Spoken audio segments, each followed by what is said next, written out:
Hey, welcome back to Blue and Blue, everybody. My name is Mark. And I'm RJ. And when we come back, we're going to talk about the Montreal Canadiens.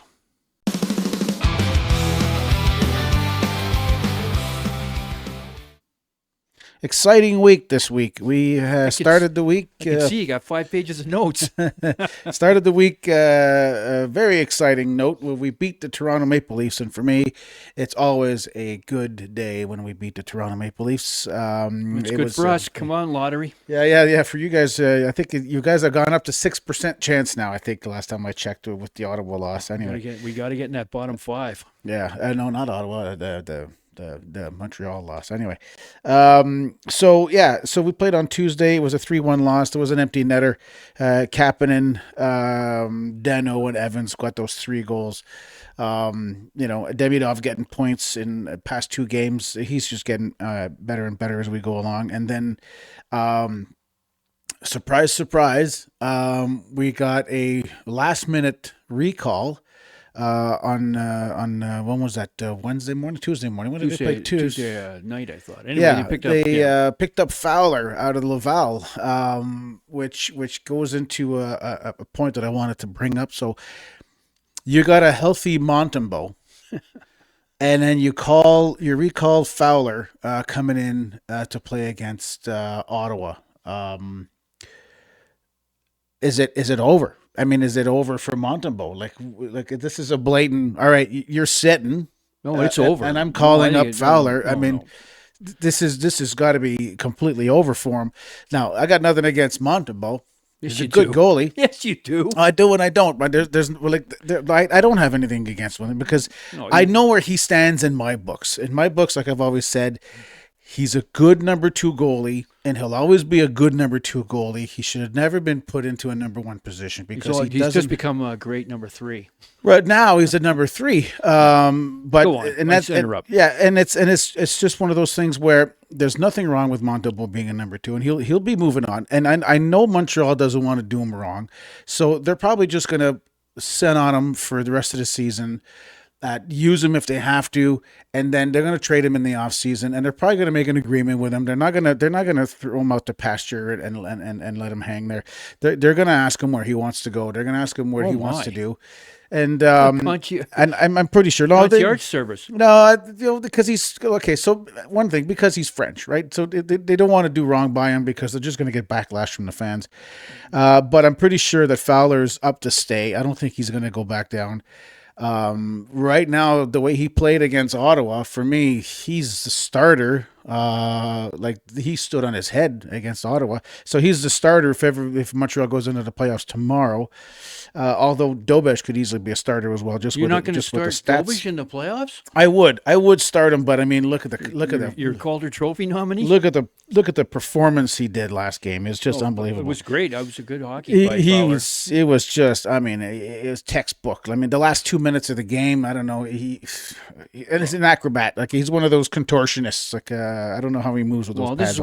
This is why they brought him up though. There was like 16, 17 games to go at the Leaf in the Leaf game, and they want to bring him back up and get him a bunch of NHL. Give him 5 or 6 of those next starts, maybe more, maybe half the starts, so that in the playoffs, if Dobeš folds up in the first 2 games, then Fowler's going to be the guy. Yeah. They don't want to bring him up from Laval on the playoff eve. So right. It says, as to your point, Montembeault, we don't trust you. And we can't spoil. You're going to be our guy if all hell breaks loose and one of our goalies gets hurt. Yeah. And if 2 goalies get hurt, you'll play. Yeah, exactly. His era is probably over. This is the start of the Fowler era. Yeah. Because I don't really think it's a Dobeš era beckoning here, but despite your protestations that he's playing okay. He's got the stats. He's got the good stats. He doesn't have the stats. He can't get his save percentage above 9. He's got the wins, man. That's the win. The W's, the save percentage is one thing. You get the W's, you're getting the W's. He's getting the wins because of Suzuki and Caulfield and Hudson. Yeah. Well, maybe I don't know what if they play better because they have confidence in the goalie behind them, then that's a W. You win no matter what. If you don't have a save percentage above 9. you're not doing it. Well, he's not. It's not gonna. It's not gonna do in the playoffs, but it does. It's good enough for now. But like everybody's mentioning it now. Now is as close to playoff hockey as you're gonna get. So bringing up Fowler and having him play You got to these get him some games. these last 15, 20 games that are crucial, and it's I guess especially against rivals in your own division who were very close to playoff positions as well. So it's really battling. It's getting dirty out there. It's getting nasty. The Wednesday night Ottawa game had everything was earmarked. It had all the earmarks of a playoff game. Yeah, absolutely. And those two teams hate each other. Oh no, yeah, there's a lot of bad blood. Slavkovsky, Texier, and Demidov with the goals on that game. I mean, again, the two young guys and Texier like scoring. It's just great. Demidov's getting lots of points. He got 2 points in that game. He's just going up. Going to go over points real quick for the rookies on our team. Demidov, right now, Demidov's at 51. He's tied with Seneke. And for goals, because Kapanen scored against Toronto, he's up to 20. So there's 3 tied right now in rookies. There's Seneke, Kapanen, and Schaefer tied with 20 goals apiece. Who's tied? Schaefer, a defenseman. Yeah. He's only 18. He's got 20 goals. Well, he's got double the ice time. Defensemen don't start again with this. To expect. He's not that fancy.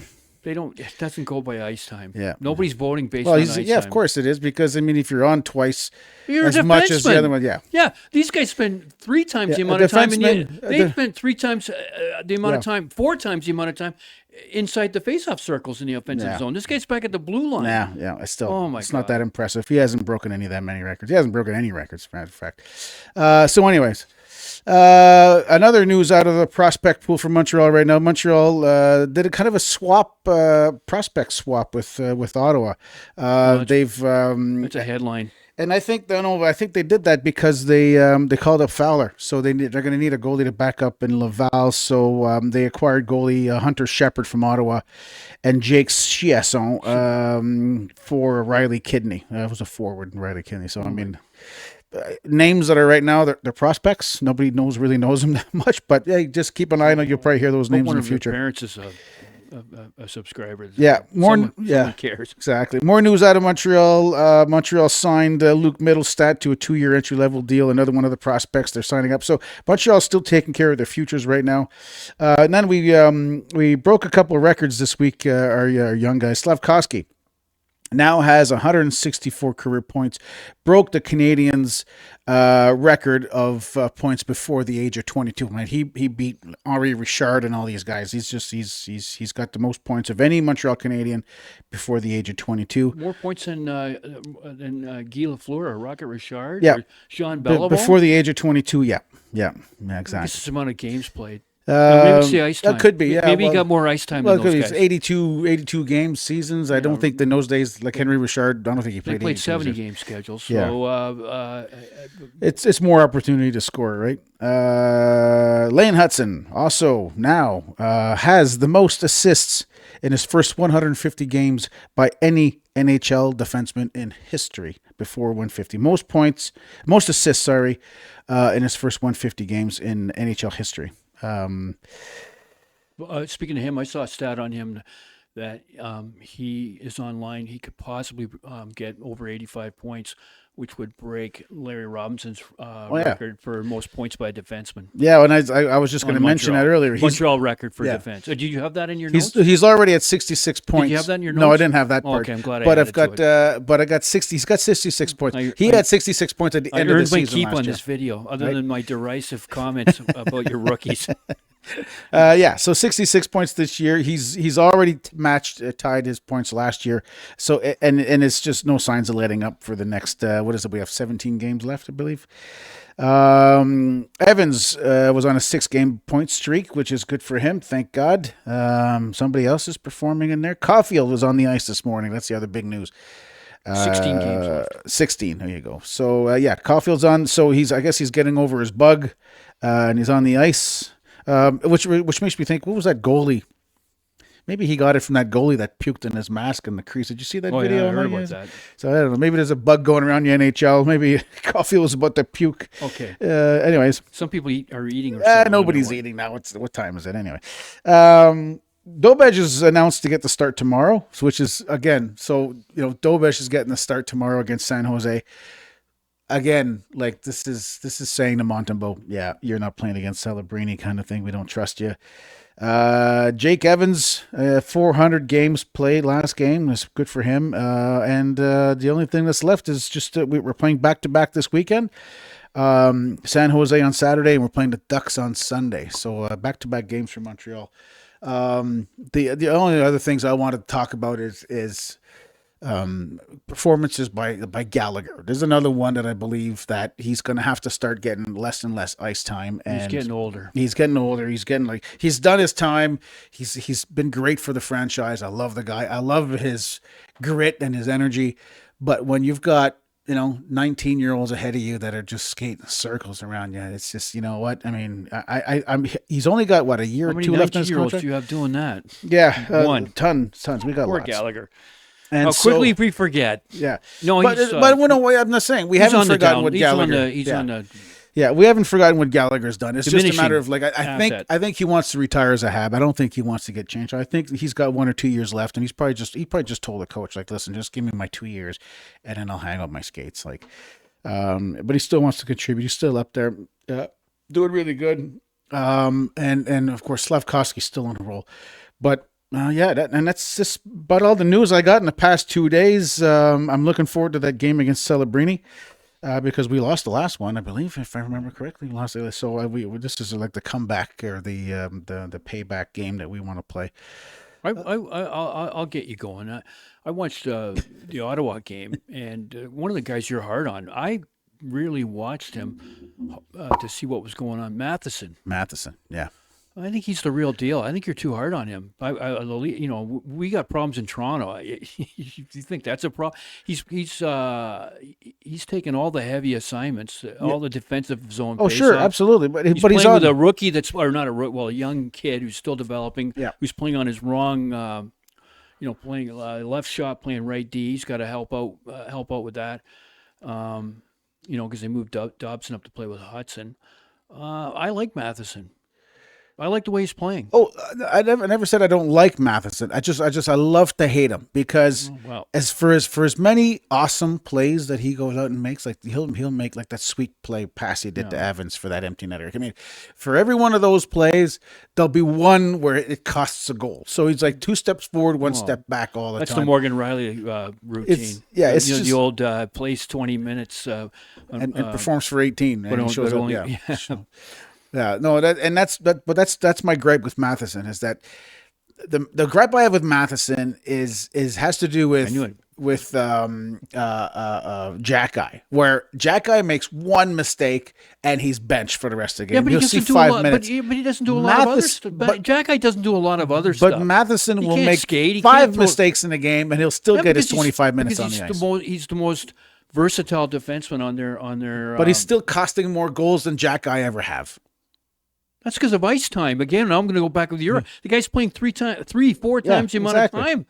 Matheson's logging all the heavy minutes. I watched the game on, and every time there was a defensive zone faceoff, Matheson was on the ice. Yeah, but I don't see him ever getting benched. I just was winding you up. Yeah, I know. Mission accomplished. Yeah. I think he's a pretty good defenseman. I'm not saying he's a Norris winner. He's a good defenseman. All-star. He's the best you got. He's a good defenseman, but he's your best defenseman. I don't see him getting his hands using the word defense. Hudson and Dobson are offensive-minded. For sure. Yeah, Matheson's your. Yeah. He's our Mark Savard right now. That's what he's doing. The road to the second round or the third round. Yeah, no, we definitely need him. It's not your goalies. It's not your forwards.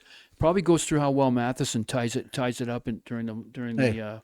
I just want to know if anybody in the dressing room is watching this. I want to know: does he ever get a talking to by the coach for the mistakes he makes on the ice, or is it just blowing sunshine up his ass because you did 5 good plays, but you did 2 that cost us goals?